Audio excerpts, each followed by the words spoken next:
তাদের নবী তাদেরকে বলেন, তালতের রাজত্বের প্রথম বারাকাতের নিদর্শন এই যে শান্তিতে পরিপূর্ণ হারানো তাবৎ তোমরা ফিরে পাবে, যার ভিতর রয়েছে পদমর্যাদা, সম্মান, মহিমা, স্নেহ ও করুণা। তাতে আরও রয়েছে আল্লাহর নিদর্শনাবলী, যা তোমরা ভালোভাবেই জানো। কাতাদা রহিমাহুল্লাহ বলেন যে তা ছিল সাকিনা বা শান্তি। মুসনাদে আহমদ রাজ্জাক 198। অন্যরা বলেন যে তা ছিল সোনার একটি বড় থালা, যাতে নবীগণের আলাইহিসসালামের অন্তরসমূহ দ্রুত করা হতো। ওটা মুসা আলাইহিসসালাম প্রাপ্ত হয়েছিল। তার মধ্যে তিনি তাওরাতকে তক্তা রাখতেন। তাবারি 5331। একই তাফসির করেছেন কাতাদা রহিমাহুল্লাহ, সুদ্দি রহিমাহুল্লাহ, রাবি ইবনে আনাস রহিমাহুল্লাহ এবং ইকরিমা রহিমাহুল্লাহ।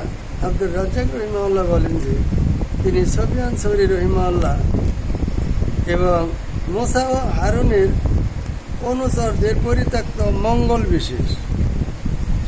এর অর্থ জানতে চাইলে তিনি বলেন, কেউ কেউ বলেন যে অতে ছিল মান্না এর পাত্র, তাওরাতের তক্তা। অন্যরা বলেন যে ও ছিল মুসা আলাইহিস সালামের কিছু কাপড় এবং জুতা। তাবারি 5333। ইবনে আব্বাস রাদিয়াল্লাহু তাআলা আনহু হতে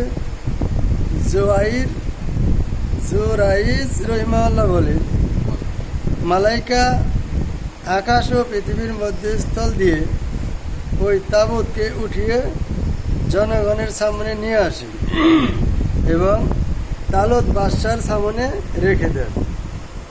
তার নিকট